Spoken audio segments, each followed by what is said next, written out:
रोहित बडवे वेदवाणी या आपल्या YouTube चॅनलला सबस्क्राइब करा, लाईक करा आणि शेअर करा।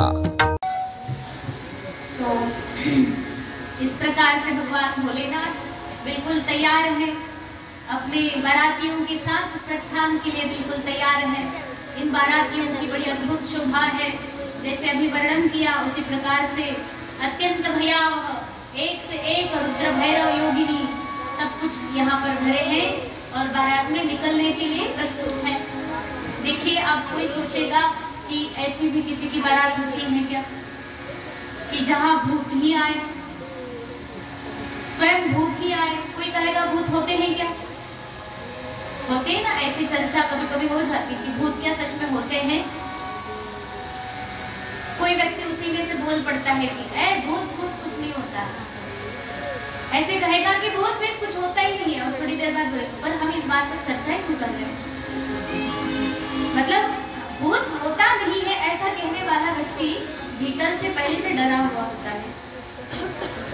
तो वास्तविक अर्थ क्या है? भूत होते हैं या नहीं? भूत तो होते हैं, ये बिल्कुल शास्त्र प्रमाण है, परंतु वो भूत है क्या? क्योंकि भूत बनते कब है?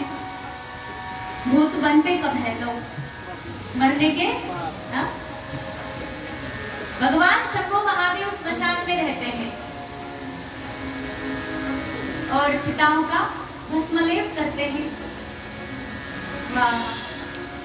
भगवान शंभो महादेव से अगर कोई कहे कि आप ये सब क्यों करते हैं, यहाँ लोग तो आते नहीं है, यहाँ तो मतलब ये मरने का स्थान है। भगवान कहते हैं ये तुमसे किसने कहा कि मरने का स्थान है?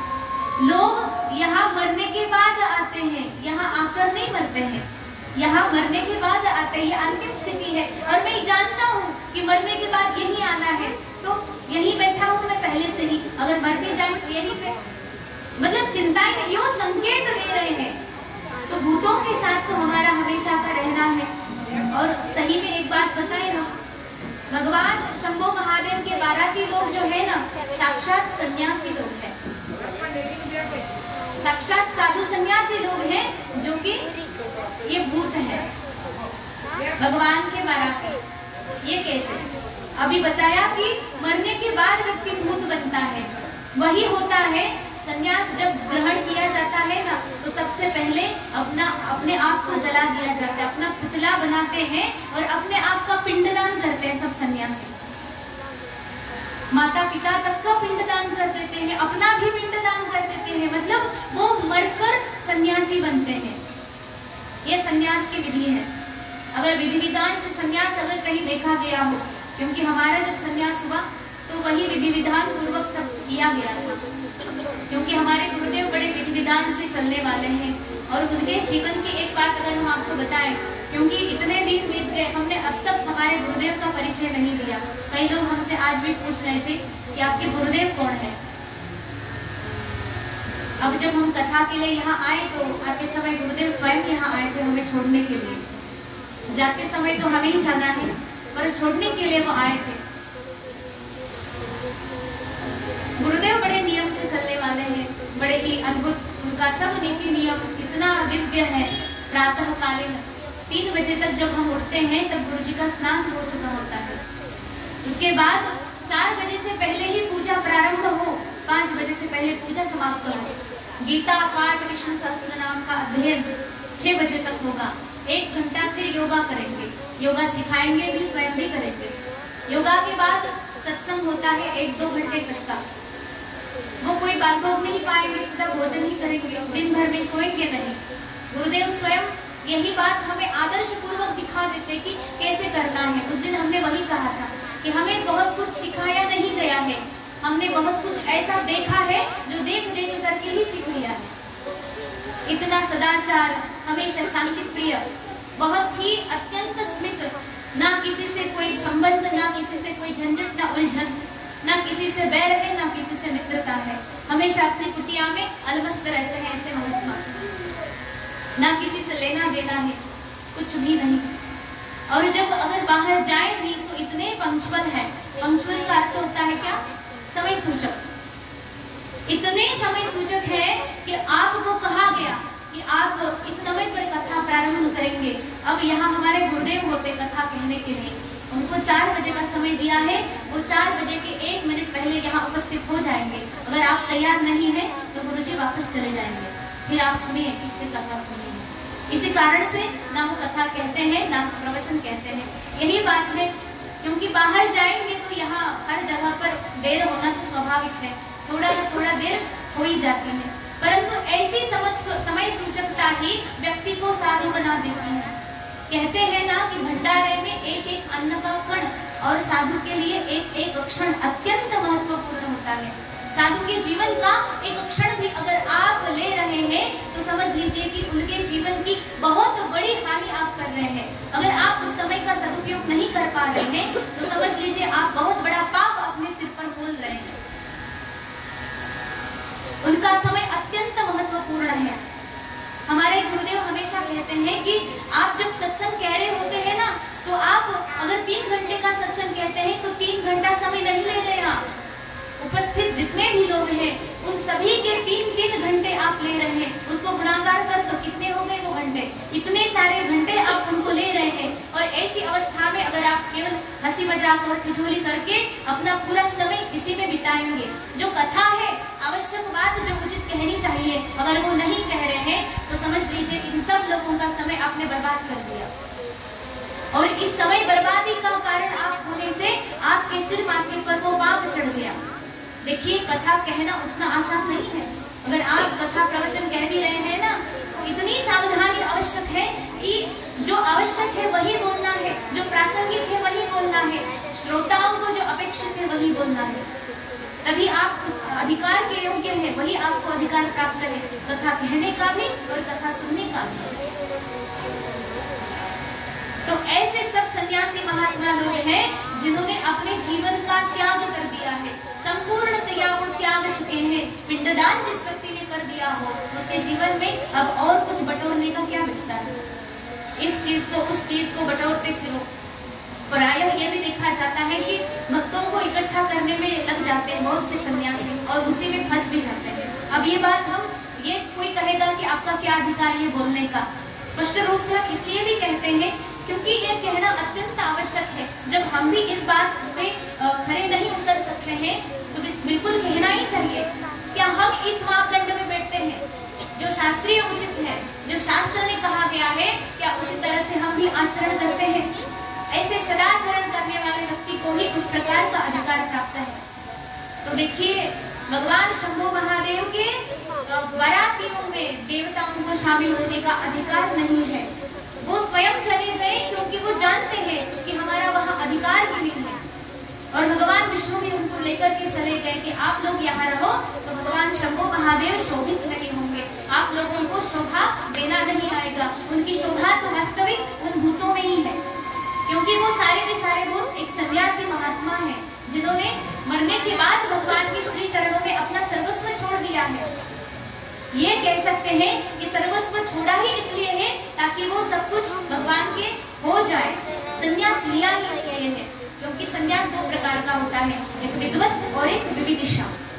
विद्वत संन्यास वो होता है जिसे लिया नहीं जाता, वो अपने आप मिलता है, वो एक अधिकार की बात है, वो एक स्थिति की बात है। वो स्थिति एक गृहस्थ के हृदय में भी हो सकती है। आप किसी श्वेत वस्त्र या इत्यादि जो भी वस्त्र आप पहनते हो, ऐसे वस्त्रधारी व्यक्ति को भी विद्वत संन्यास स्वतः ही मिल जाता है, वो लिया नहीं जाता। और जो संन्यास लिया जाता है विधि विधान पूर्वक, उसे विविदिशा संन्यास बोलते हैं। अर्थात जो संन्यास भगवान की प्राप्ति करने के लिए लिया जाता है वो विविदिशा संन्यास है, और भगवत प्राप्ति होने के बाद जो संन्यास अपने आप मिल जाता है वो विद्वत संन्यास है। तो कई बार ऐसे भी होता है कि गृहस्थ जीवन में भी वो व्यक्ति विद्वत सन्यासी बन जाता है, और कई बार विविदिशा संन्यास लेने के बाद भी वो विद्वत अवस्था प्राप्त नहीं होती है। क्योंकि ये बात हम आपको और भी बता दें, जब संन्यास लिया जाता है न तप है, न जप है, न शास्त्र चिंतन है, न गुरु सेवा है, न शुश्रूषा है, न भजन, न पूजन, ऐसी अवस्था में अगर आप संन्यास ले लेते हैं तो मात्र वस्त्र आपके शरीर पर है, आपके शरीर में वस्त्र चढ़ने के बाद लोग आपको मानने लग जाते हैं, पैर छूते हैं। हमारी आस्था बहुत गंभीर है, हम भारतीय लोग इतने अधिक गंभीर हैं अपने धर्म के मामले में, अपनी आस्था के मामले में, थोड़ी सी चोट अगर हो गई तो उतावले हो जाते हैं। अगर कोई सन्यासी दिख जाए तो तुरंत उनके हृदय में श्रद्धा जागृत हो जाती थी। ये नहीं सोचेंगे कि अधिकारी है या नहीं।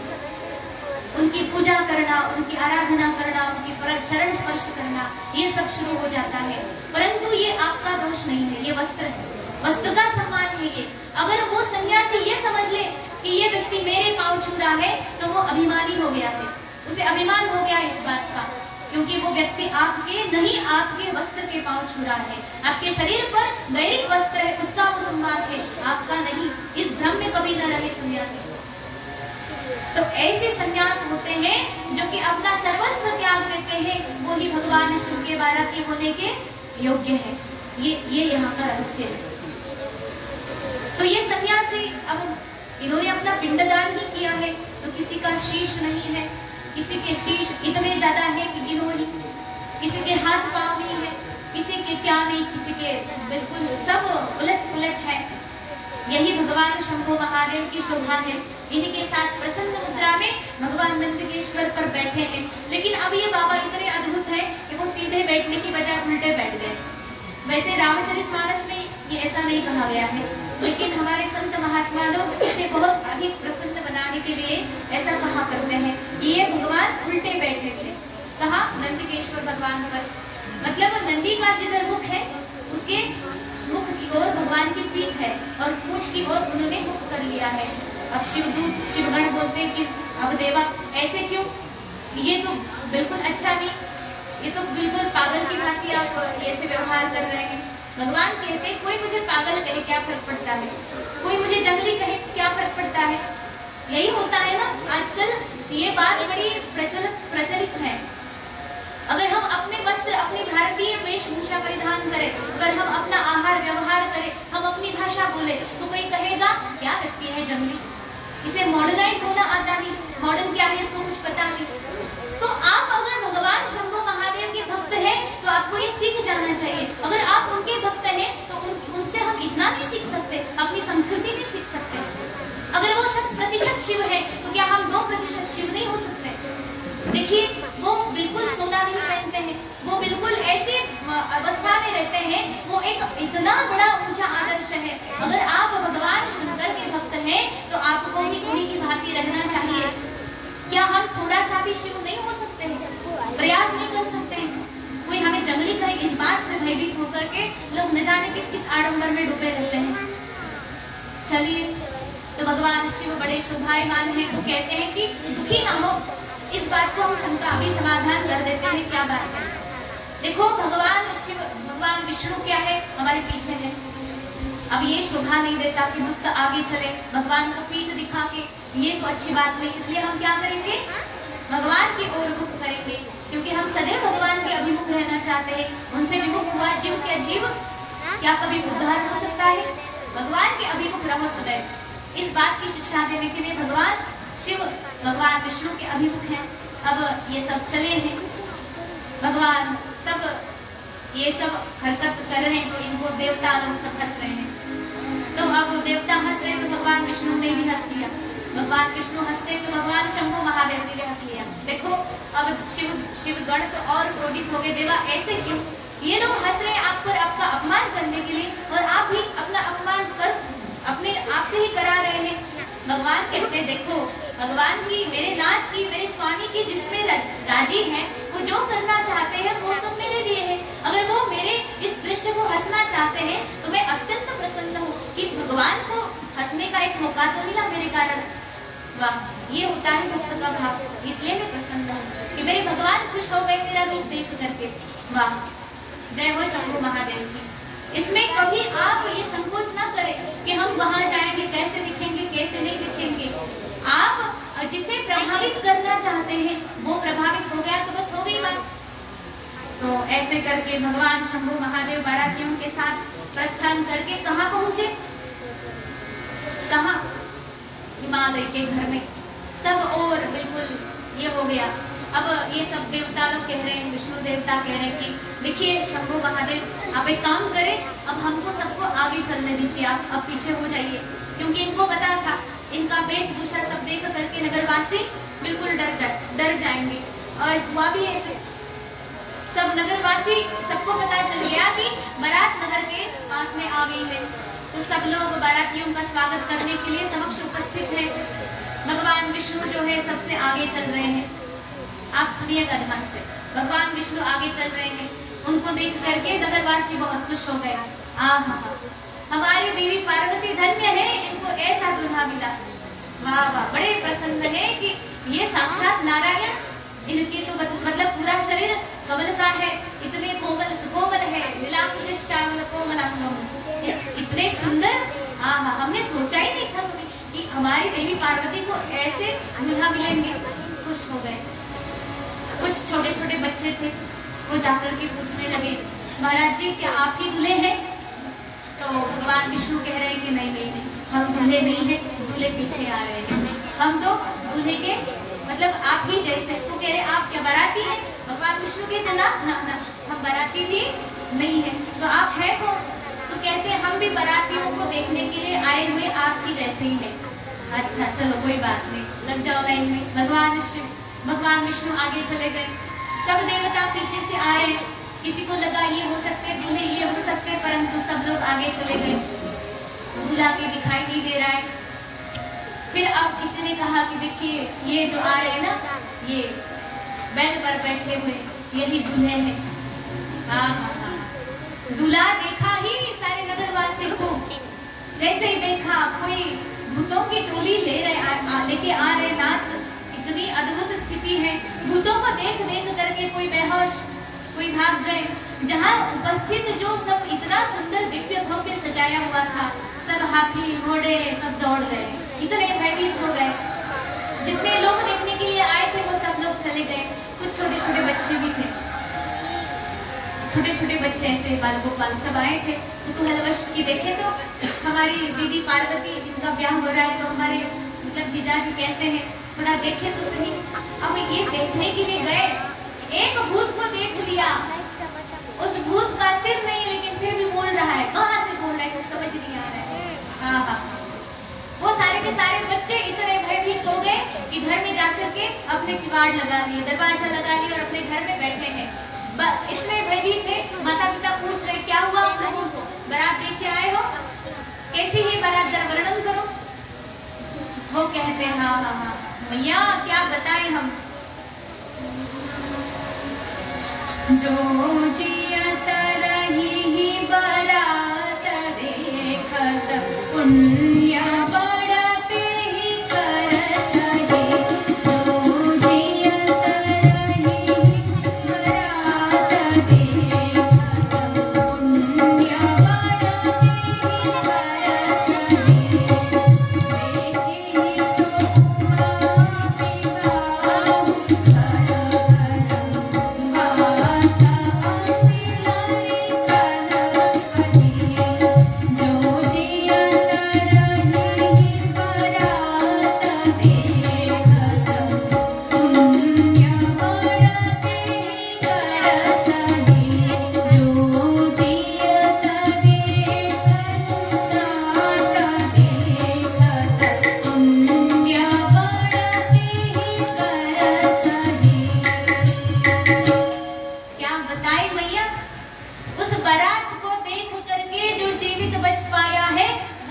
विवाह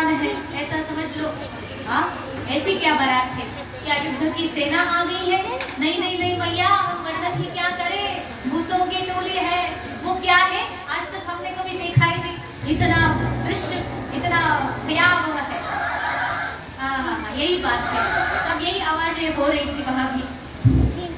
तो सब डरे हुए हैं, सब डरे हुए हैं। ऐसी अवस्था में क्या हुआ, अब चलो आगे तो बढ़ो, पर ये बारातियों का जो मतलब दूल्हा आ गया, स्वागत तो कोई करे, पर किसका इतनी हिम्मत हो कि कोई स्वागत के लिए आगे बढ़े। कोई कह रहा है तुम जाओ, कोई कह रहा है तुम जाओ। अरे सबकी एक ही जैसी स्थिति करे तो क्या, सब लोग भाग गए। कुछ थोड़े से धीरवान लोग थे, थोड़ा धैर्य धर के, बड़ी वो पुष्प की माला होती है जो 8-10 लोग मिलकर के पकड़ते हैं ना, तो आजकल नेता लोगों को पहनाई जाती है। ऐसी कोई माला बनी थी बढ़िया सी कि दूल्हे राजा को आते ही हम पहना दे। तो उन्होंने थोड़ा साहस कर लिया, 8-10 लोग वहां गए, दूल्हे को हार जैसे पहनाए तो वो साफ कर लिए। अरे मेरे होते ये माला कैसे इनके गले में? जब वह सांप की माला है तो किस और माला की आवश्यकता है क्या? सांप गले में धारण कर लिया, अब इस माला का स्थान नहीं होना चाहिए। जैसे ही सांप ने पुश किया वैसे ही सारे के सारे वहीं बेहोश। अब ये समाचार जाके बताए कौन कि दूल्हा आ गया है, क्योंकि सारे तो बेहोश। खैर कोई एक महात्मा थे जो कि किसी तरह से संभल गए थे, सबको लेकर के वहां निवास स्थान पर ले गए जहां उनको रुकने की व्यवस्था थी। रुकने की जहां व्यवस्था है सबको लेके गए। अब रुकने का स्थान कोई कह रहा है कहाँ जाना है, क्या व्यवस्था है, सब देवताओं को तो स्थान मिल गया था, लेकिन एक भूत आके कह रहा है सुनो हमारा स्थान कहाँ है।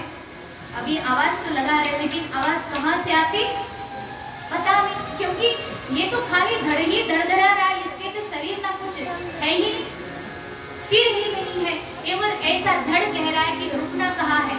जिसे पूछा वो भाग गया, जहां भी रुकना है रुक जाओ बाबा, हमें क्या मतलब।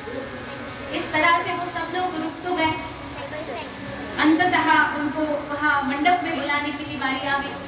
जैसे ही वहां आना हुआ सब तैयारी किए हैं, बहुत आनंद मंगल है कि किसी तरह से अब हमारे जो विवाह कार्य है बड़े निर्विघ्नता से संपन्न हो। चलिए इस बात के लिए देवी मैना जो है बिल्कुल तैयार हो गई अपने दामाद का यहाँ पे स्वागत करने के लिए। अब किसे पता कि इतना अद्भुत जमाई है, बड़ी प्रसन्न है कि आज मेरे पार्वती का बड़ा ही सुंदर अहो भाग्य, ऐसा भाग्य काश किसी को ही हो।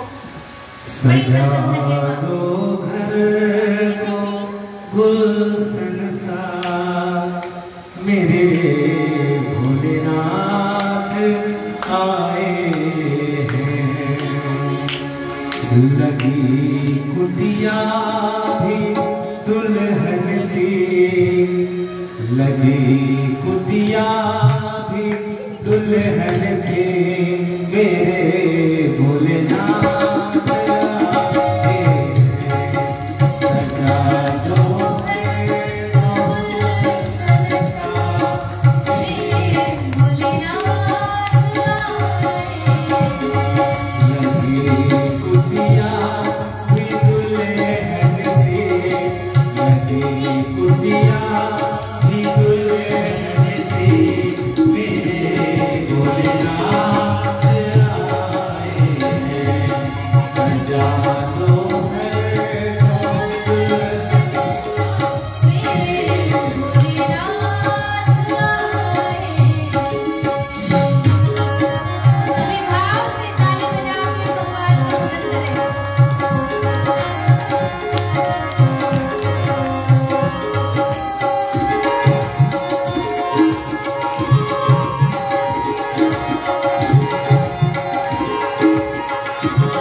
सबको यही कहना चाहिए प्रभु से, किस प्रकार से निवेदन करते हैं। तुम आकर फिर नहीं जाना मेरी इस सोनी दुनिया से।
सजा दो घर को गुलशन सा।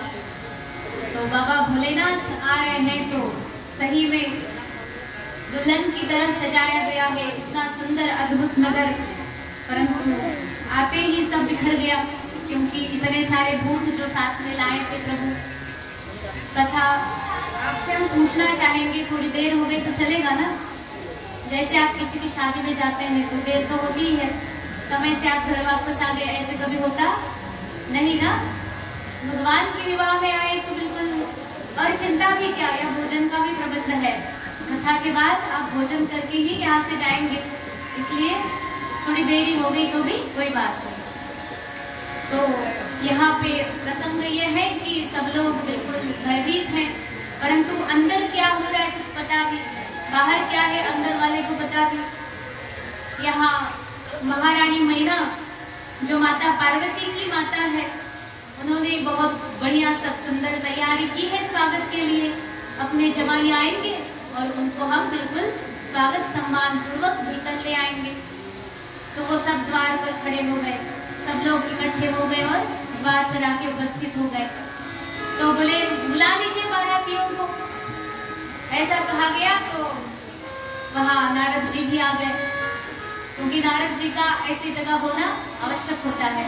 वो जहाँ जाएंगे इतनी बात अवश्य करेंगे, क्योंकि महात्मा ऐसे ही कहीं नहीं जाते हैं, उनका जाना भी बहुत अच्छे प्रयोजन से ही होता है। नहीं तो वो अपनी मस्ती में अलमस्त रहा करते हैं। तो यहाँ नारद जी आए हैं, सब लोग इकट्ठे हुए हैं दूल्हे राजा के स्वागत के लिए। तो जैसे ही सबको बुलाया गया, भगवान श्री विष्णु नारायण लक्ष्मी माँ के साथ, लक्ष्मी माता पीछे हैं पर विष्णु आ गए हैं। तो विष्णु को देखते ही माता जो मैना है बड़ी प्रसन्न हो गई। आप इधर ध्यान दे तो अच्छा होगा। कथा समझ आ रही तो आपको ध्यान अवश्य देना चाहिए। अगर ऊब जाते हैं तो व्यक्ति का ध्यान भटकना स्वाभाविक है, कई बार लोग निद्रा भी। लेकिन एक बात देखिए, आप लोग कोई सोते नहीं है कथा में, चलिए बात अच्छी है।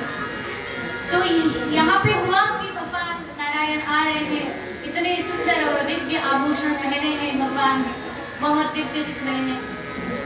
तो जैसे ही महारानी मैना देख रही है तो नारद जी की तो स्तुति कर रही है।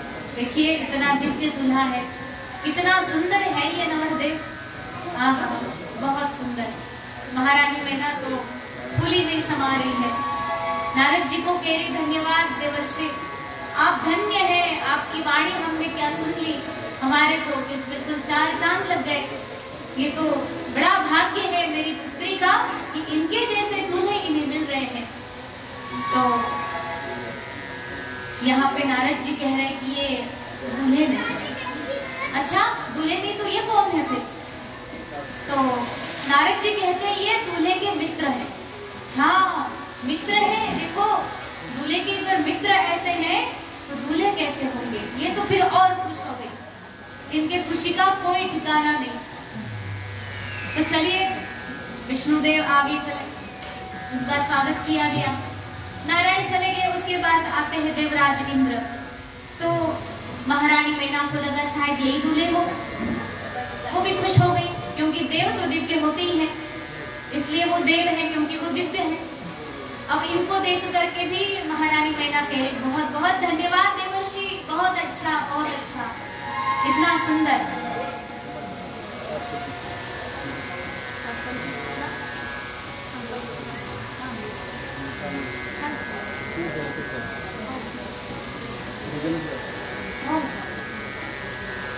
तो इस प्रकार से बड़ा ही दिव्य महारानी मैना देख रही है कि देवराज इंद्र आगे से आए, परंतु उनको लगता है कि ये दूल्हा हो सकते हैं। तो नारद जी से फिर कहती हैं कि आपको बहुत बहुत धन्यवाद, आपकी ऐसी कृपा रही। तो नारद जी कहते मैया आप तो बाद में भी भविष्य में भी ऐसा कहो तब बात बने, अभी तो कह ही रहे हो, भविष्य में भी ऐसा कहो तो अच्छा है। माता कहते हाँ क्यों नहीं, हम बदलने जाएंगे, आपका धन्यवाद हम आजीवन करते रहेंगे। इतनी सुंदर दूल्हा मेरी पुत्री के लिए ढूंढ लाए हैं। वो होता ही है, हर एक माँ को अपनी पुत्री की जो विवाह हो तो अच्छा ही हो, सबको पता होता है कि अच्छा होना चाहिए, दामाद अच्छे हो। और जिस व्यक्ति ने दामाद अच्छे दिलवा दिए ना, वो व्यक्ति तो मतलब भगवान हो गए, उनको तो मतलब ऐसे सर पे चढ़ा के रखेंगे। तो ऐसे हुआ, देवराज इंद्र को नारद जी ने कहा कि ये दूल्हे नहीं है। अच्छा दूल्हे नहीं तो ये फिर कौन? तो नारद जी कहते हैं ये तो भगवान शंकर के यहाँ नौकर है, मतलब काम करते हैं, पानी भरने का काम करते हैं। ओ हो, क्योंकि देवराज इंद्र के हाथ में है ना वर्षा करना, बारिश कराना देवराज इंद्र के हाथ में है। तो वो कहते हैं कि पानी की व्यवस्था वो करते उधर। अच्छा जिनके घर में अगर नौकर ऐसे हो तो सोचो दूल्हे कैसे होंगे। ये तो और खुश हो गई। फिर तो देवर्षि उनकी तो स्तुति गा रही है। अब देवर्षि सोच रहे हैं यहाँ से निकल पड़ना ही बेहतर है, क्योंकि आगे क्या होने वाला है इनको पता है। देवर्षि कहते कि देखो माँ तो भोली भाली है, सुनो अब मैं यहाँ से निकल जाता हूँ क्योंकि मुझे बहुत सारे काम है। तुम तो जानते होगा कि मेरे पास कितने सारे काम होते, आगे जाकर के इतने सारे प्रबंध देखने हैं। तो अच्छा ठीक है मैं चलो, ये कहती हाँ चलो जाओ आप जाओ। तो भगवान शिव आगे से आते हैं, दूल्हा बने हैं, बढ़िया सब अद्भुत सब। तो जैसे ही दूल्हे समक्ष आ जाते हैं, उनको तो दिख ही नहीं रहे हैं, कहाँ है दूल्हे। वो देखो ये जो बैल पर बैठे हैं, अरे इनकी तो पीठ दिख रही है, मुख कहाँ है इनका, वो मुख उधर किए हैं। चलो अभी एक काम करो, अभी नंदी महाराज खड़े हैं, इनकी पूजा कर लो। तो नंदी महाराज की बहुत अच्छे से पूजा कर ली माता ने। ठीक है, कोई बात नहीं, नंदी भगवान की पूजा हो गई, भगवान भी खुश हो गए। चलो हमारी कुछ नहीं तो हमारे नंदी की तो पूजा हो गई, अच्छी बात है, खुश हो गए। तो अब कह रहे दूल्हे का भी तो आरती औक्षण करना चाहिए ना, उनको तिलक चंदन करे, उनको स्वागत सम्मान सत्कार करे। इनको इधर मुंह फेरने के लिए बोलो, भगवान हटी है। वो कह रहे नहीं, अब मैं पहले से ऐसे बैठा हूँ, ऐसे बैठा रहूंगा, चाहे किसी को कुछ करना पड़े। तो वहां के जो सब देवता उपस्थित थे, कुछ मंत्रीगण, वो कह रहे एक काम करो ना, नंदी भगवान का ही मुंह फेर लो, तब इनका मुंह अपने आप सामने आ जाएगा। तो ऐसे हो गया, नंदी भगवान का मुख उधर कर लिया और भगवान शिव का जो मुख है अब इनके समक्ष आ गया। अब देखिए यहाँ अद्भुत चमत्कार। जैसे ही महारानी मैना देखी है कि हमारे जमाई साए से हैं, तो आश्चर्य में, ओहो ये कैसा दुर्भाग्य, हे भगवान ये क्या है। कहती अरे बाप रे बाप, विकट विकट भूत, अरे बाप रे बाप, विकट विकट सांप, ये कैसी दिव्य लीला रचाए प्रभु, छल कर दिया नारद ने हमारे साथ। महारानी मैना, उनके हाथ में जो आरती की थाल थी, आरती की थाल थी और साथ ही में जल का कलश था, वो सब कुछ नीचे गिर गया।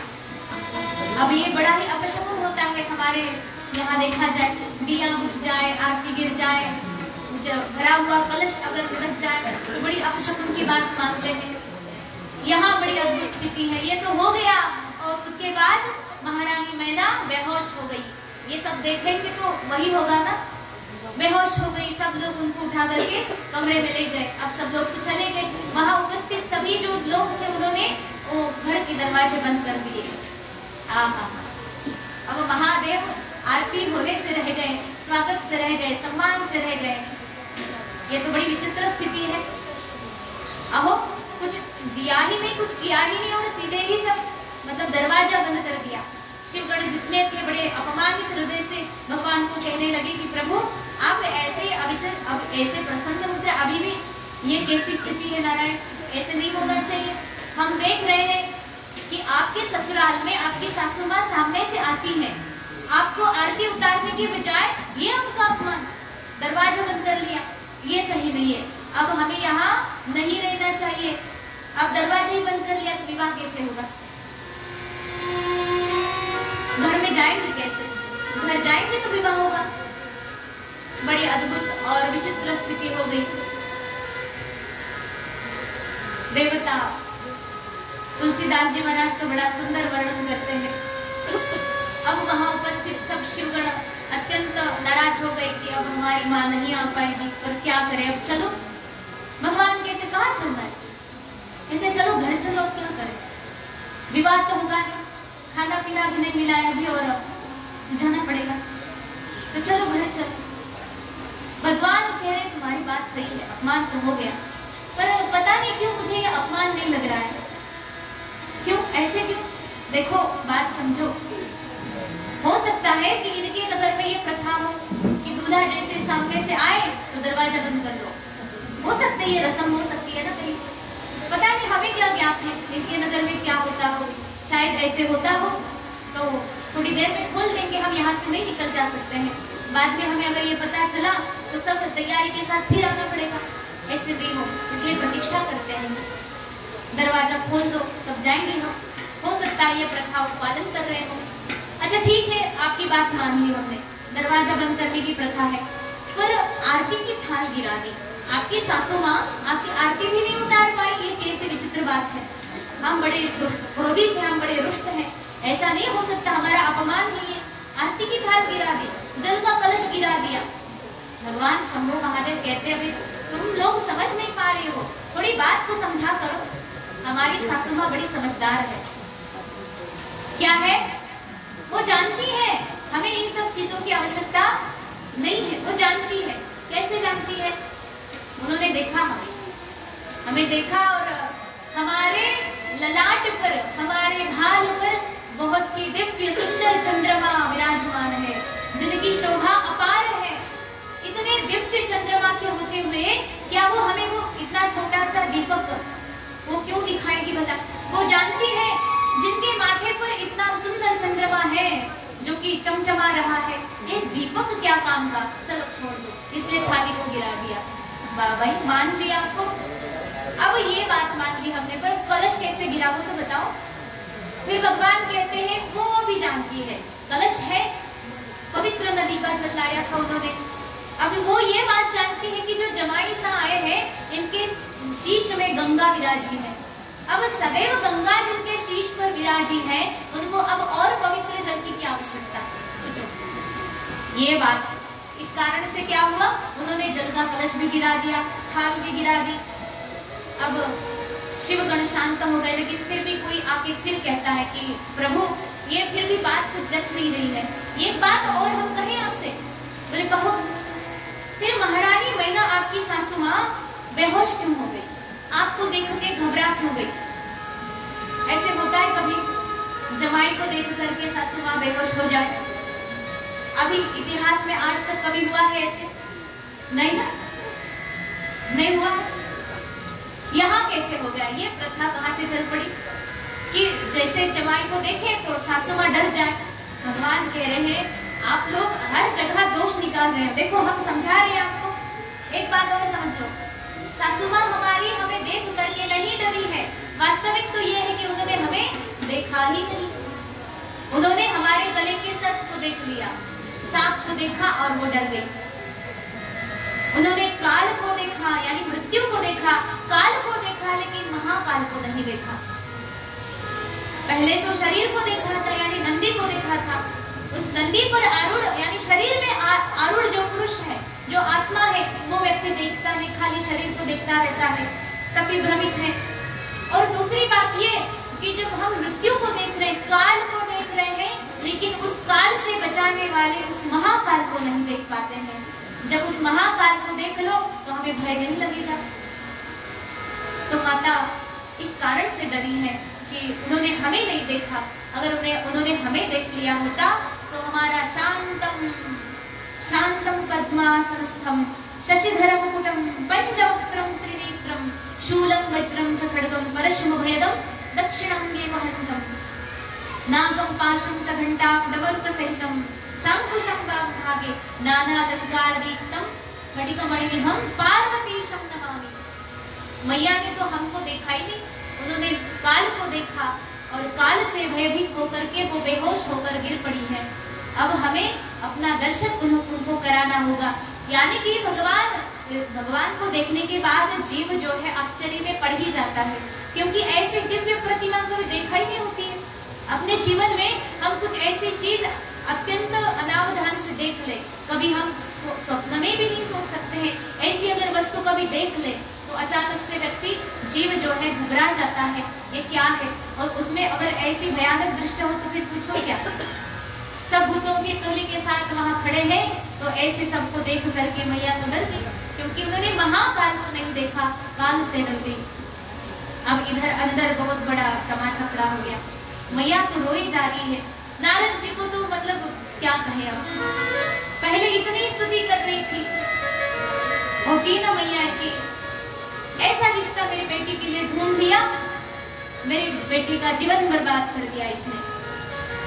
इससे तो अच्छा होता हम अपनी बेटी को अपने पास हमेशा के लिए रख ले। ये ठीक नहीं किया नारद जी ने। क्यों हमने नारद जी की बात मान ली? काश उसी समय हमने सुन लिया होता, हमने अपने मन से मान लिया होता, भाग्य में चाहे जो भी हो, लेकिन हम इसे बचा तो सकते थे, कुछ और उपाय निकाल तो सकते थे। देखो मेरी पुत्री ने इतने वर्षों तक तपस्या कर ली, क्या उसका यही परिणाम है? ऐसे भूत प्रेत पिशाचों के साथ रहने वाले उस उदासीन व्यक्ति के साथ हम अपने पुत्री को विवाह कर दे, ये कैसी दुरावस्था है। माँ भगवती देख ही रही है, माँ भगवती पराम्बा पार्वती जगत जननी। अब माँ को समझाएं कैसे हम, क्योंकि वो तो स्वयं जानती है शिव क्या है। परंतु महारानी मैना नारद जी को तो शाप भी नहीं, मतलब शाप देने तक की बात कर रही है। कैसे कहें हम, बड़ी विचलित है, बड़ी आकुल व्याकुल है, बार बार अपनी पुत्री को गले से लगा रही है। माता पार्वती को गोद में उठा लिया, माता रो रही है, रोए जा रही है। क्या होगा मेरी पुत्री का? क्या कोई और दूल्हा मिल पाएगा भी या नहीं? इतनी बड़ी बारात, इतने बड़े अतिथि, इतने बड़े मेहमान सब आ गए, इतनी अत्यंत सुचारू रूप से व्यवस्था हो गई। देखो, विवाह के मंडप में अगर किसी लड़की का विवाह टूट जाता है तो आगे उसका विवाह होना बहुत कठिन होता है, ऐसा कहा जाता है। ऐसा हो सकता है शायद। बहुत ज्यादा चौकशी म्हणतात ना मराठीत, फार चौकशी करतात लोक, कसं काय होईल, आईला काळजी असते, माँ भगवती की माँ बड़ी ही चिंता में है, क्या होगा। उतने में ही नारद जी समझा रहे हैं, सप्तर्षिगण के साथ आ गए, हिमालय को साथ लेकर के, जहाँ महारानी मैना है उस कक्ष में ले आए और समझा रहे हैं कि आज तक ये बात हमने आपको बताई नहीं, समझाई नहीं, परंतु आज समझ लो, जिस पुत्री को तुम अपनी पुत्री मान रही हो, ये कोई साधारण लड़की नहीं है जिसके लिए तुम इतना मोह करो, जिसके लिए तुम इतना दुख करो। ये कोई साधारण बालिका नहीं है, ये तो साक्षात जगदम्बा भवानी है, जो शिव की अर्धांगिनी है, जो शिव की शक्ति है। जैसे वाणी का अर्थ वाणी से अभिन्न होता है, वैसे ही तुम्हारी पुत्री पार्वती भगवान सांब सदाशिव से अभिन्न है, वो उनका अभिन्न अंग है। जैसे शक्ति और शक्तिमान में कोई भेद नहीं होता, जैसे अग्नि के पास दाहक शक्ति है, अगर दाहक शक्ति को अग्नि से अलग कर दिया जाए तो अग्नि के पास अग्नि को अग्नि कहने का कोई स्थान नहीं बचता है। बिजली है, उसके पास करंट सप्लाई की शक्ति है, अगर वो शक्ति निकाल दी जाए तो वो अकेला क्या कर सकता है। जैसे हमने कथा के पहले प्रसंग में देख लिया, लाइट चली गई तो सबका मतलब इलाज खुंटला, काय करायचं प्रश्नच पडला, कथा होते की नाही, देवाची इच्छा आहे की नाही, लग्न करायचं की नाही त्यांना, सगळं काही बंद पडलं। उसी प्रकार से हमारे भीतर आत्मा रहती है, पुरुष रहता है। पुरुष यानी ये मत समझना कि कोई लिंगवाची है, पुरुष यानी पुंलिंग, ऐसा नहीं है। पुरुष शब्द का अर्थ होता है पुरे शयति इति पुरुष, पुर यानी नगर, इस नगर में वो आत्मा रहती है। कौन सा नगर? ये अपना शरीर एक ऐसा नगर है, उस नगर में जो आत्मा रहती है उसे पुरुष कहते हैं, चाहे वो स्त्रीलिंग हो अथवा पुंलिंग हो। ऐसे आत्मतत्व, ऐसे आत्मस्वरूप जो शिव है, उनके अभिन्न शक्ति है माँ भगवती पराम्बा। और यही दक्ष कुमारी थी, पूर्व जन्म में यही दक्ष की पुत्री थी, इन्हीं के साथ भगवान शिव का विवाह हुआ था। और ऐसे ऐसे प्रसंग में उनको पति का विरह सहना पड़ा। उसके बाद योगाग्नि के बल पर उन्होंने अपना शरीर त्यागा और उसके बाद उन्होंने अपने उसी बल के अनुसार वरदान प्राप्त करके आपके घर में वो जन्म लेकर के आई है। आप उन्हें साधारण कन्या समझने की भूल न करें, ये तो उन्हीं के लिए बनी है, ये उन्हीं के लिए जन्मी है, क्योंकि भगवान शिव यहाँ पर है तो उनकी शक्ति को उन्हें होना ही चाहिए, क्योंकि जगत का जो कल्याण है, जगत कल्याण के जो कार्य है, शक्ति के बिना अधूरे हैं। अगर शिव अकेले हैं तो वो सत्य है, परम तत्व है, शक्ति के बिना वो किसी प्रकार का कार्य नहीं कर सकते हैं, वो शांत है, सौम्य है। ऐसी स्थिति में जो ब्रह्म एको हम बहुस्यात् प्रजाए ऐसी आकांक्षा करते हैं तो उसके लिए माया की अत्यंत आवश्यकता है। तो माया के बिना ये शिव कुछ कर नहीं सकते हैं, और कुछ करने की जो शक्ति है उनके पास, वो सारी की सारी ये पराम्बा, ये दिव्य शक्ति है। तो इनको आप उनसे मिलने के लिए किसी प्रकार रोक नहीं सकते। अगर आप रोक के दिखाओ भी तो संभव नहीं है, क्योंकि ये अलग है ही नहीं। कभी आप इनको अलग समझ रहे हैं, ये बड़ी भूल है। ये कभी अलग है ही नहीं तो ये मिलेंगे कहां से? ये कभी अलग हुए ही नहीं है, ये अभिन्न है सर्वदा। इस बात को आप जान ले। ये शिव पार्वती विवाह तो एक बहुत बड़ा खेल है, भगवान की लीला है। हम सबको मनोरंजित करने के लिए उनके चरणों में हम सदा सर्वदा आसक्ति बना के रखें, इस भाव को उजागर करने के लिए ही ये सारी कथाएं कही गई है, ये सारी लीलाएं भगवान ने रची है। ये सारा नाटक हम लोगों के लिए ही तो है, ताकि जो संसार है उस संसार के फेरे में हम बहुत अधिक मोहित होते जाते हैं। तनिक इधर भी आकर के मोहित होने का प्रयास करो। इस कारण से भगवान की कथा, इतनी दिव्य दिव्य लीलाएं भगवान की होती है, तो इस कारण से बड़ी अद्भुत स्थिति यहाँ पर आन पड़ी। अब इनको अपनी भूल मालूम हो गई। नारद जी, सप्तर्षिगण सभी अच्छे अच्छे ऋषि मुनि समझा रहे हैं कि आप इस बात को समझ जाइए कि देवी पार्वती जो है शिव की ही अर्धांगिनी है, उनकी पत्नी ही है, आप उनको अलग न समझे। अब सब प्रसन्न हो गए। शिव यानी हम कल्याण को ही प्राप्त करने वाले हैं, ये जानकर माँ भी प्रसन्न है, पिता भी प्रसन्न है, और भाई बंधु भगिनी सब लोग अब प्रसन्न हो गए। अब सब लोग अपनी अपनी तैयारी में जुट गए, क्योंकि सब लोग अब माथा पकड़ के बैठे थे, अब होगा क्या। लेकिन अब सब खुश हो गए, अपनी अपनी तैयारी में लग गए। जाओ देवी पार्वती का व्यवस्थित रूप से श्रृंगार करो, और हमारे जो दामाद उनको आपने बाहर खड़ा कर दिया है, उनको भीतर ले आओ। लेकिन देखो मामला क्या है, यहाँ पे सब लोग हैं, लेकिन जो जितने सारे देवता हैं वो सब गायब। वो कहाँ चले गए देवता लोग? वो सब मीटिंग बुलाए हैं, मीटिंग बुलाकर के इकट्ठे हुए हैं कि देखो भगवान शिव का विवाह हो रहा है। हम जानते हैं अगर महारानी मैना को ये अवस्था प्राप्त हुई, भगवान शिव को देख के ये इनकी स्थिति है, तो समझो जब पाणी ग्रहण होगा, जब देवी पार्वती सामने आएगी, तो अगर उन्होंने देख लिया दूल्हे ऐसे हैं, तो कहीं वो भी बेहोश ना हो जाए, और जब दुल्हन बेहोश हो गई तो सब विवाह का खेल खत्म हो जाएगा। चलो जब तक मामला सही, हम लोग भोजन कर लेते हैं, बाद में भोजन मिले ना मिले क्या पता, क्योंकि भोजन तो बड़ा प्रिय है। इतनी दूर की यात्रा करके आए तो पेट की भूख तो है ही, सबको भूख लगी है, पर शिव आएंगे तब तो भोजन होगा ना। चलो उनको भी बुला लेते हैं। अब भोजन हम पहले करेंगे। देखिए जब भगवान श्री राम का विवाह हुआ तो ऐसे ही सब देवी देवता लोग आए थे विवाह में, पर विवाह के बाद भोजन था। विवाह पहले हुआ और बाद में भोजन हुआ, और भगवान शंभो महादेव के विवाह में कुछ उल्टा है, पहले भोजन कर लिया सभी ने और बाद में विवाह की बात करते हैं, चलो भोजन कर ले। तो सब जो भूत गण इत्यादि सभी थे, उनको लाने के लिए द्वार खोल दिए गए। भगवान शंभो को बिल्कुल सम्मान के साथ अंदर लाया गया। सब लोग, सबको आसन मिल गया, भोजन के लिए बैठ गए। अब भोजन बैठे हैं सब लोग, तो अब करें क्या? परोसना है ना भोजन सभी को। अब भोजन परोसने के लिए एक व्यक्ति सामने आ गया, उसने हाथ में पत्तल पकड़ी थी, हाथ में पत्तल पकड़ी है और सामने जाकर के बस खड़ा हो गया, यूं देखता रह गया। बगल में जो खड़ा था वो कह रहा देख क्या रहा है, परोसना, पत्तल तो रख लो तभी बाकी हम परोसेंगे। वो कह रहा हम परोसे तो कैसे, पत्तल रखे किधर, क्योंकि ये जो बैठा है इसका मुख नहीं है, हम सोच रहे हैं कि ये खाएगा कैसे। भीतर से आवाज आती तुमसे क्या मतलब, ये तो डर गया भाई, ऐसी बात है ये। अब हम पत्तल रखे भी तो मुख किधर है ये तो पता चले, तब फैसला हो कि पत्तल किस ओर रखनी है, इधर रखे कि उधर रखे। चलो जहां भी रखनी है रख दो, पत्तल रखी गई, आगे चला गया, एक व्यक्ति की पत्तल हो गई।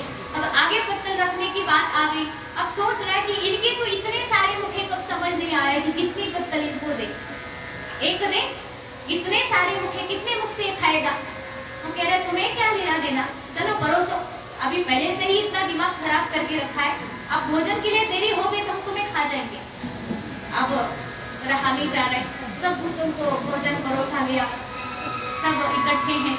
अब अंतिम एक आसन जो उच्च सिंहासन जहाँ रखा गया था भगवान शिव के लिए, वहां परोसने की बारी आ गई। भगवान शिव कह रहे अब हम अकेले थोड़ी ना खाएंगे, हमारे साथ इतने सारे लोग हैं, कौन कौन है? वो कहते हमारे गले में सांप है, उसके लिए दूध लाओ, मुंडमाला है, उनके लिए भी कोई आहार लाओ, गंगा जी है, वो तो बहुत बढ़िया दिव्य भेंट मांग रही है, उनको भेंट चाहिए, उसके बिना मानेंगी नहीं।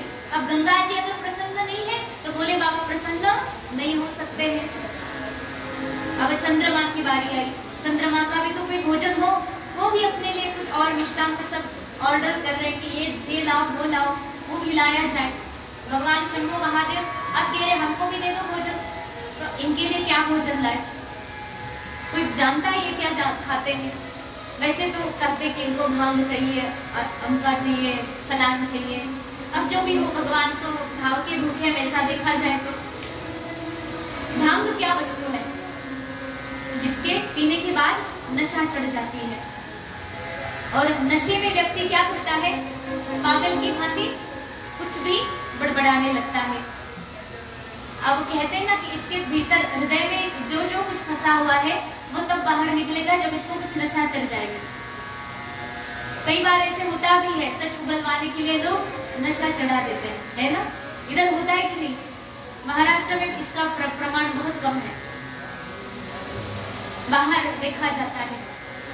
तो हम लोगों ने भी ना इस प्रकार की नशा पी रखी है। भांग क्यों चढ़ाना है भगवान को? हम लोगों के पास विषयों की इतनी अधिक नशा चढ़ी हुई है कि उस नशे के लत में हम जो मैं ब्रह्म हूँ, अहम ब्रह्मास्मि, ये कहने की बजाय न जाने क्या क्या बड़बड़ा रहा है। इस भाव को यहाँ पर ग्रहण करना है। हम ब्रह्म हैं, हम आत्म स्वरूप हैं, हम शिव स्वरूप हैं, मेरा स्वरूप कल्याण है, मैं सुख स्वरूप हूँ, ये कहने की बजाय अल्पज्ञ जीव क्या करता है? अल्प शक्तिमान जीव अपने आप को अत्यंत संकीर्ण, बड़ी ही संकुचित भावनाओं में भरा रहता है। मैं दुखी हूँ, मैं अल्पज्ञ हूँ, मैं कष्ट में हूँ, मैं ब्रह्म नहीं, मैं जीव हूँ, मैं बहुत दुखी हूँ, इन सब भावनाओं में फंसा रहता है। तो कहते हैं कि तुम्हें नशा चढ़ गई है विषयों की, उन विषयों को तुम क्या करो? भगवान के श्री चरणों में समर्पित करो। ये उसको ग्रहण करते हैं, ये उनका आहार है, इसको तुम ग्रहण करो तो बात नहीं। तुम्हारी जो नशा चढ़ी है इसे भगवान को समर्पित कर दो, क्योंकि भगवान सब तरह की नशों से परे होते हैं, उन्हें कोई नशा चढ़ नहीं सकती। अगर भगवान शंभो महादेव को अगर चढ़ा दी तो एक ही नशा, उनको प्रसन्न करना है तो आप भगवान का भजन करने की नशा अपने आप में चढ़ा दो, भगवान शिव खुश है। तो सबका भोजन हो गया, चलो भोजन की पंक्ति बहुत अधिक लंबी न जाए, नहीं तो फिर आपको याद आएगी भोजन की। इसलिए सभी ने भोजन कर लिया। विवाह तो हम पहले करेंगे, हमको तो बाद में ही भोजन करना है। तो यहाँ पे सब लोगों का भोजन हो गया है, सब लोग अब प्रसन्न है। चलो अब यहाँ आने के बाद एक तो बात बढ़िया बन गई, भोजन अच्छा था, सब अच्छे से बना हुआ था। उसके बाद यहाँ पे विवाह का जो अत्यंत सुंदर अद्भुत मंडप सजाया गया है, ब्रह्मदेव भी उस बात को देख रहे हैं कि क्या ये मेरी ही सृष्टि की रचना है। आश्चर्य में है कि इतना अद्भुत मंडप सजाया गया। ये भगवान शिव का विवाह अत्यंत अद्भुत, अलौकिक, अत्यंत स्मरणीय बनने वाला है। इतनी सुंदर सुशोभित है, सब और पुष्पों की मालाएं लगाई गई हैं, दिव्य दिव्य दीपक जलाए गए हैं जो किसी भी प्रकार बुझते नहीं है। दिव्य दिव्य बड़े ही भोग सब तरफ लगाए गए हैं। नित्य अप्सराएं इसको गान कर रही है, बहुत सुंदर सुंदर स्त्रियां गीत गा रही है, वाद्य बज रहे हैं, क्योंकि विवाह के होता है नियम। विवाह में जो है बाजा बजते हैं। आजकल के बाजों का तो पूछिए नहीं। कहते हैं विवाह होगा दोपहर के 12:10 पर विवाह होगा, और लिखते तो ऐसे लेकिन 3-4 बजा देते विवाह लगाने में। अब हमको ये कहना है कि अगर आपको 4 बजे विवाह करना है तब तक हम नाचेंगे पिएंगे और न जाने क्या क्या बजेगा। उसमें ऐसे लिख देना, जब हम लोगों का शराब पी करके नृत्य हो जाएगा, नाचना हो जाएगा, मन भर के नाच लेंगे, उसके बाद विवाह होगा। ऐसे लिखो ना, आप विवाह के समय ऐसे लिख करते। इतने मतलब आजकल हम लोग इन विषयों के अधीन हो गए हैं कि जो हमारे शास्त्र सम्मत विवाह उचित परंपरा है, इन सबको भूल गए हैं। 3 बातें होती हैं विवाह में। सबसे पहले साधु महापुरुषों का आशीर्वाद हो। महात्माओं का आशीर्वाद के बिना तो कोई मंगल कार्य संपन्न हो ही नहीं सकता। तो आशीर्वाद मिले महापुरुषों का। फिर कहते हैं दूसरा कि वैदिक मंत्रों का जय घोष हो। वैदिक मंत्रों के उच्चारण के बिना कोई भी विधि अधूरी है। वैदिक मंत्रों का उच्चारण करने वाले, विकाल संध्या करने वाले नैष्ठिक ब्राह्मण देवता को निमंत्रित करो, और फिर उसके बाद आप विवाह की विधि को संपन्न करो। तीसरी बात आती है कि मंगल वाद्य बजाओ जो पारंपरिक हो, परंपरागत से प्राप्त हो। आजकल जो बाजे बजते हैं, इन बाजों के चक्कर में मत फंसो। जो मंगल वाद्य है उनको बजाओ, जैसे सनई चौघड़ा, हमारे महाराष्ट्र में तो वही कहते हैं ना, इधर क्या है पता नहीं, सनई और चौघड़ा ये वाद्य बड़ा ही मंगल है, बहुत ही सुंदर इस वाद्य को बजाया जाता है। उसी तरह हिमालय के घर में ये सारे बाजे बज रहे हैं, अत्यंत सुंदर सुंदर नृत्य हो रहे हैं, अप्सराएं गा रही हैं, बड़ा ही सुंदर ऐसा वहाँ पर माहौल बना हुआ है। ऐसी अवस्था में भगवान शंभो महादेव को बुलाया गया कि अब आ जाइए, सभी देवताओं को अपना अपना स्थान दे दिया गया। चौक पुराओ माटी लगाओ, आज मेरे पिया घरे आएंगे, आज मेरे पिया घरे आएंगे, खबरें सुनाओ, खुशी रे मनाओ, आज मेरे पिया घरे आएंगे, आज मेरे पिया घरे आएंगे।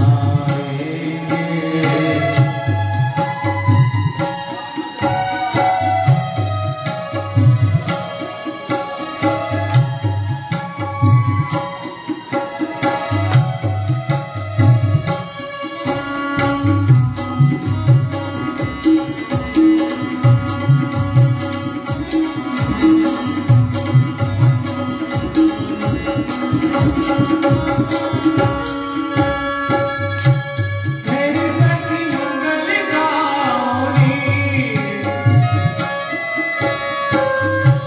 धरती अमर सजाओनी,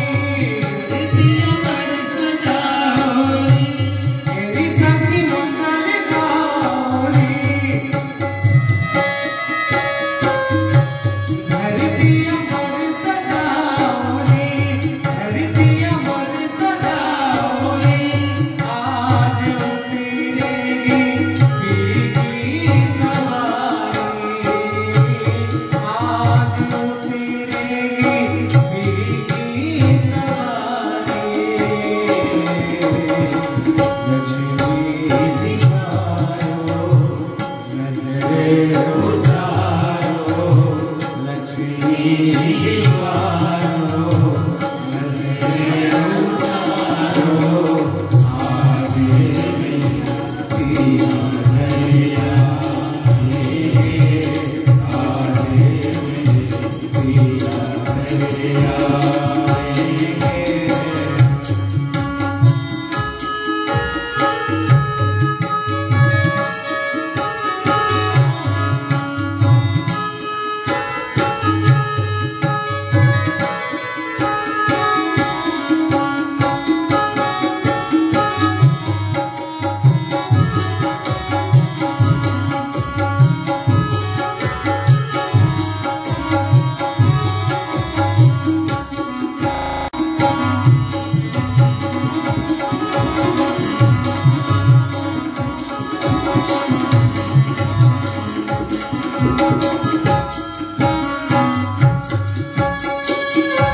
रंग से रंग मिले, रंगों से रंग मिले, नए नए रंग मिले, नए नए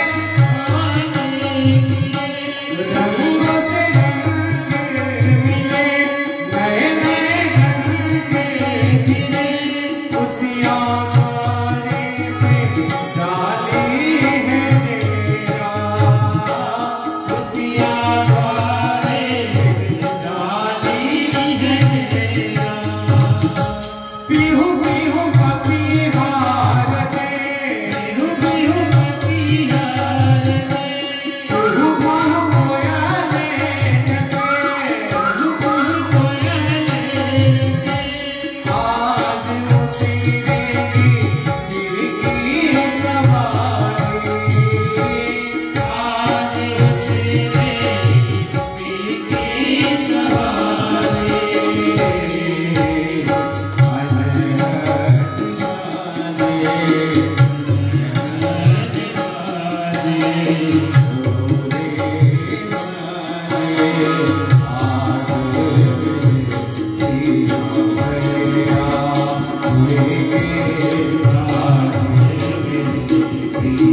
शोभा है इस माहौल की जहां भगवान शिव का माँ भगवती पार्वती के साथ विवाह होने जा रहा है।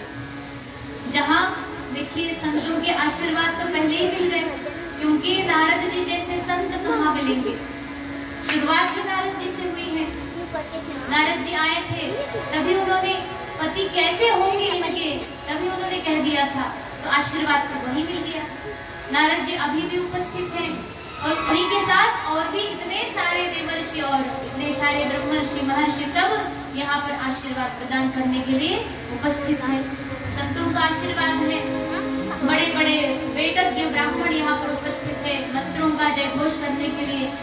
साथ ही साथ मंगल वाद्य बजाए जा रहे हैं। इतना अद्भुत दिव्य अनुपम सौंदर्य इस बात का है, वहाँ देखा जा रहा है, वहाँ देखने वाला हर एक उसमें लुभाया जा रहा है। ऐसी अद्भुत एक अनुपम शोभा जहाँ देखने को मिले। साक्षात भगवान का विवाह है तो कुछ बात अवश्य होनी चाहिए उसमें। हमारे विवाह में तो हम न जाने क्या क्या सजा के रखते हैं, अपने आप को सजाएंगे, इसको सजाएंगे, उसको सजाएंगे। भगवान के विवाह में भी ऐसे होना चाहिए। तो बड़ी दिव्य शोभा है। और उसी सभा में जहाँ विवाह होने वाला है, उसी सभा में एक बड़ा ही सुंदर स्वर्ण का आसन बनाया गया, जिसमें हीरे मोती माणिक उचित है। बड़ा ही सुंदर चमचमा रहा वो सिंहासन है और दिव्य है, जो कि सबसे ऊंचे स्थान पर रखा गया है।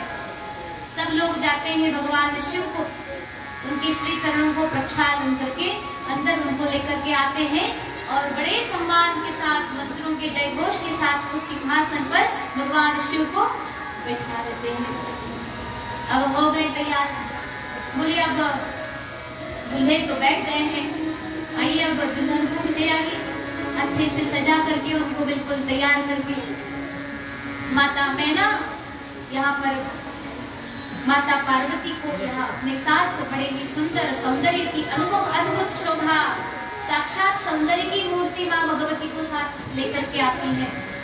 जैसे ही सभागण सभी देख करके माँ भगवती का अद्भुत सौंदर्य, अनुपम दिव्यता, उनकी जो कांति है अंग की बड़ी दिव्य है, अद्भुत शोभामान है। ऐसे दिव्य शोभा देख करके सभी देवतागण आश्चर्य में है।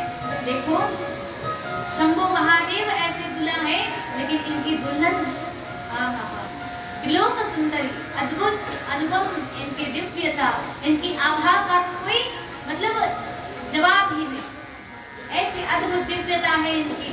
चलो अच्छा हो गया, शंभु महादेव अब गृहस्थ जीवन में जाएंगे। इतनी अद्भुत और दिव्य परम सुंदरी पत्नी इनको मिल रही है। वाह वाह वाह। सब कह रहे, जो उनकी सखियां थी वो कह रही है कि कमाल है, कौन से ऐसे पुण्य भगवान शंभु महादेव ने किए हो, जैसे पार्वती की जैसे सुंदरी इनको मिल गई। इतनी सुंदर अनुपम अद्भुत जिनकी शोभा है। ऐसे सब और चर्चा हो रही। अब एक दूसरे के कान में आप मत कर लेना चर्चा, आप शांति से बने रहे, नहीं तो इधर का कुछ सुनाई नहीं देगा। सब आपस में चर्चा करने लग गए। उसके बाद माँ भगवती पार्वती बड़ी प्रसन्न है, मन ही मन भगवान शिव का चिंतन कर रही है। लज्जावश या सभासद के वश यहाँ पर वो भगवान शिव के श्री चरणों को देख नहीं पा रही है, परंतु उनके हृदय कमल में भगवान श्री शिव के श्री चरण सदैव विराजमान है। उन्हीं का मन ही मन चिंतन दर्शन मनन करती हुई माँ भगवती एक एक पग आगे बढ़ा रही है। उनके लिए यथाउचित स्थान रखा गया था, वहाँ स्थान उन्हें दिया गया। बड़ी सुंदर यहाँ पर वेदों मंत्रों के साथ सब जो विधि विधान होता है उसको यथा उचित समयानुसार, जो प्रसंग जो मुहूर्त निश्चित था उसके अनुसार तय कर दिया गया और पूरी तरह से विधि विधान के साथ ही उसको संपन्न किया गया। उसके बाद ऐसे होता है, हिमालय को सामने लाते हैं, महारानी मैना को सामने लाते हैं। आप अपना हाथ दो, अपनी पुत्री का हाथ लो और मंत्रों के उच्चारण के साथ जल ग्रहण करके भगवान शंभु महादेव के श्री कर कमलों में माता रानी का हाथ सौंप दो। अपनी पुत्री का पानी उनके हाथ में दे दो। भगवान शंभु महादेव पानी ग्रहण करने के लिए अपने दोनों हाथ प्रस्तुत करते हैं। पानी ग्रहण जब कीन महेशा, पानी ग्रहण जब कीन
जब प्रसन्न हो गए भगवान शंभो महादेव ने आखिर हमारी बात मान ली और माँ भगवती का पानी ग्रहण करके हमें धन्य कर दिया। ओ धन्य हो गए हम आज, धन्य आज दिन संत दर्शनाचा म्हणतात त्याच प्रकारे आज हम धन्य हो गए। आज हमने अपने आंखों से वो दृश्य देख लिया जिसके लिए सदियों से हमारे नेत्र तरस रहे थे। आज हमने वो बात सुन ली जिसके लिए हमारे कर्णरंध्र आकुल व्याकुल हुए जा रहे थे। अब वो हम देख करके, सुन करके, अनुभव करके अत्यंत प्रसन्न है। ऐसी ऐसी बातें करके देवतागण माँ भगवती जगदम्बा भवानी को भगवान श्री प्रभु नारायण, श्री प्रभु शिव के वामांक में बिठाने के लिए प्रस्तुत करते हैं कि आइए माँ आप सभी यहाँ बैठे। दोनों को साथ में देख करके देखे, अब तक भगवान शंभु अकेले बैठे थे, अब माँ भगवती उनके वामांक में विराजी है। दोनों की अत्यंत अद्भुत दिव्य शोभा है। अब तक अकेले दिख रहे थे, अब परिपूर्ण हो गए हैं। माँ भगवती को साथ प्राप्त करके ही भगवान शिव बहुत ही दिव्य और अद्भुत प्रसन्नता को प्राप्त हो गए। बड़े प्रसन्न दिख रहे हैं। माँ भगवती प्रसन्न है, नारायण सब विष्णु देवता प्रसन्न है, लक्ष्मी देवी प्रसन्न है, इंद्रादि सब देवगण भी प्रसन्न है, क्योंकि वो अत्यंत भयभीत थे। क्योंकि जो वृत्रासुर है, जो तारकासुर है, उसको मारने के लिए इन्हीं के दल से आने वाली जो संतान है उसी से काम बनेगा। इस कारण से ये सब खुश है कि अब हम निर्भय से जी सकते हैं। चलो बढ़िया बात हो गई।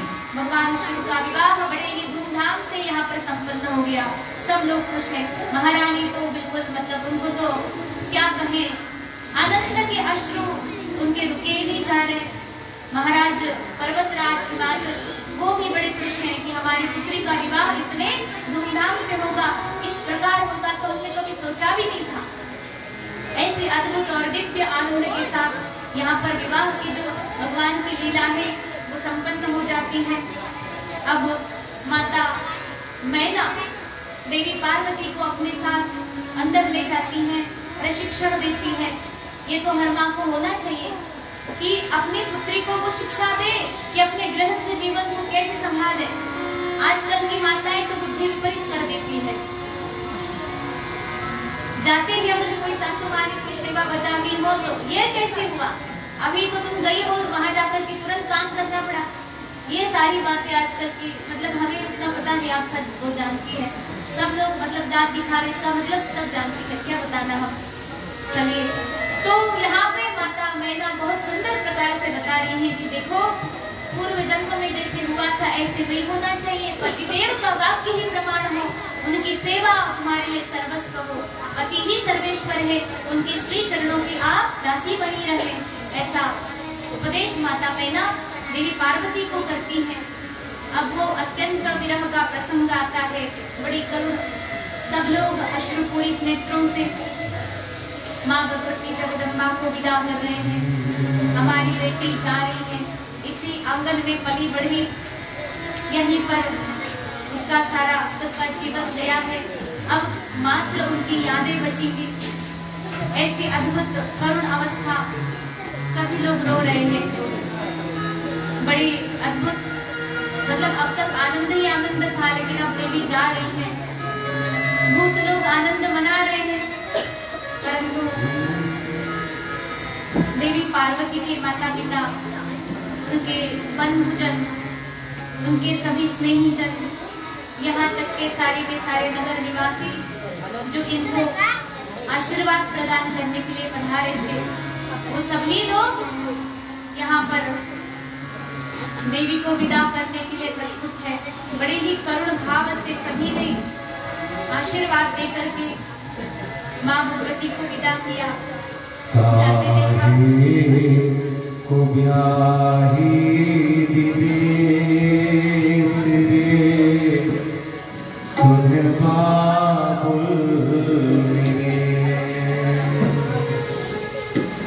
खाए को ब्याही विदेश रे सुन बाबुल मेरे खाए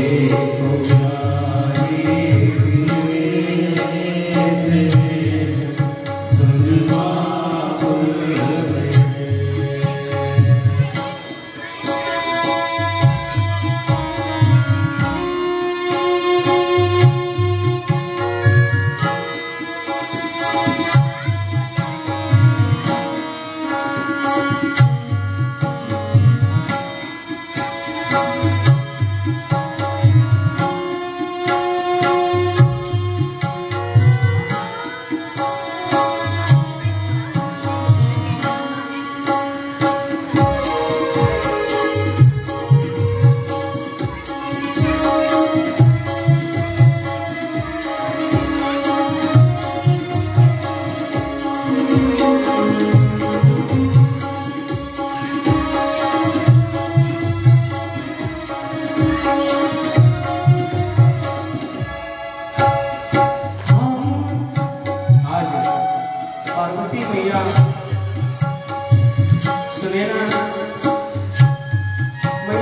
बेटी होती है और बेटी को क्या मिलता है?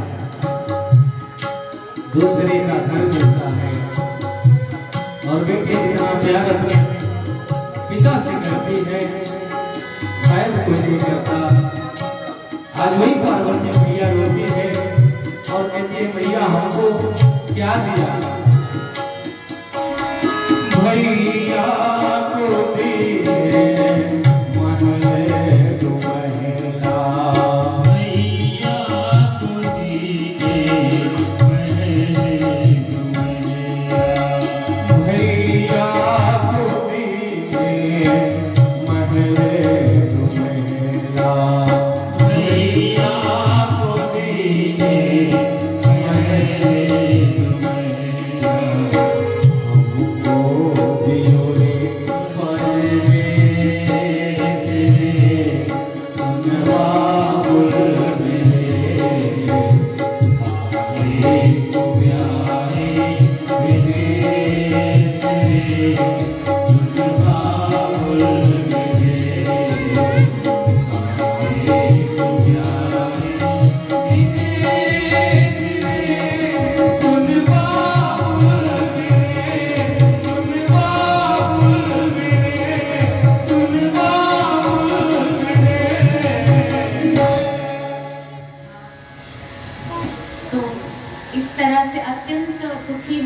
सभी ने अश्रु बहा करके देवी पार्वती को विदा किया।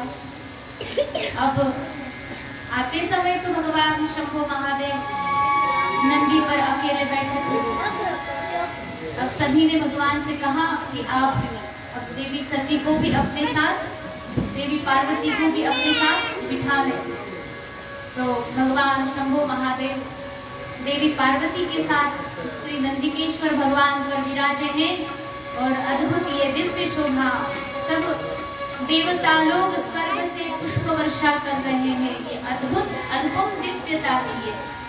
भगवान का विवाह बड़े धूमधाम से, बड़े प्रसन्नता से समाप्त हुआ, विवाह हुआ, इनकी विदाई हो गई। अब आकर के अपने घर जाना है, पर इनका तो कोई घर नहीं है, जाएंगे कहाँ? इनकी सासू माँ भी नहीं है, इनके भोले बाबा के ना कोई पिता। विवाह में जब उन्होंने पूछा ही था पिता कौन, बड़ी अद्भुत स्थिति है ना। पिता वो कहते हमारे पिता ब्रह्मा है, 4 मुख है जिनके। अब बेटा थोड़ा कम नहीं करे तो फिर वो कहते हम 55 है। भगवान शंभो महादेव के 5 मुख होते हैं और उनके जो पुत्र आएंगे वो षडानन कार्तिकेय है। मतलब इनकी तो मतलब क्या अपनी परंपरा की बड़ी दिव्य है। हाँ हाँ हाँ, ऐसी अद्भुत स्थिति है। घर नहीं है इनका। अब कहते हैं चलो कोई बात नहीं, हम स्मशान में रहते, वहीं पर अब माता पार्वती को ले चलेंगे। वहीं पर गए, कैलाश पर्वत पर दोनों गए हैं। अब इनके साथ साथ सब देवता लोग भी अपने अपने स्थान पर चले गए, सारे देवता गए। अब जो भूत थे, पिशाच इत्यादि सब थे, वो भी स्मशान में जाकर के अपने अपने कुटिया में, कुटिया की कुछ थी, अपने अपने स्थान पर जाकर के अब बस अपनी मस्ती में लगे रहे। बड़ी ही सुंदर कैलाश पर्वत पर माँ भगवती जगदम्बा भवानी के साथ भगवान शंभु महादेव विराज करके इस त्रिलोक की शोभा बढ़ा रहे हैं। अत्यंत अद्भुत और दिव्य ये दृश्य है। इसका आप सभी अवश्य दर्शन करें। मन ही मन भगवान के उस रूप को धारण करके अपने नेत्रों को बंद करके इन श्री चरणों का ध्यान अवश्य किया करें, क्योंकि हमारे जीवन में यही तो एक अद्भुत उपलब्धि है, अनुपम उपलब्धि है। इसके सिवा हमारे जीवन में है ही क्या। इसलिए इसी भाव के साथ आज इस कथा को यहीं पर विश्राम दे दिया जाता है। कल कथा का ही विश्राम दिवस है, क्योंकि आज 6वां दिवस है, कल 7वां दिवस है। 7वें दिवस की जो कथा है कल परिपूर्ण भाव से यहाँ पर समाप्त कर दी जाएगी। भगवान शिव की जो महात्म्य कथा है, इस कथा के अंतर्गत आज का 6वां दिवस, आज का 6ठ दिवस समाप्त होता है। कल की क्या सूचना है इसके बारे में मुझे कुछ पता नहीं है। इसकी सूचना दे दी जाएगी। क्या हुआ?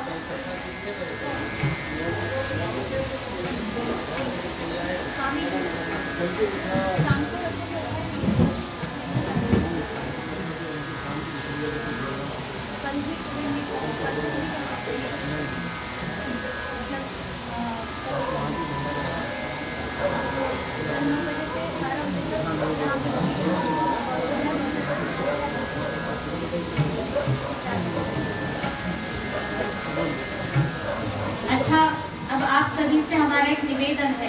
इतनी कथा अच्छी हो गई, आप सब इस बात से सहमत हो तो हाथ उठाए जरा, दोनों हाथ उठाए। आनंद आ गया सभी को? किस किस को आनंद आया? कथा से आनंद आया? आया ना?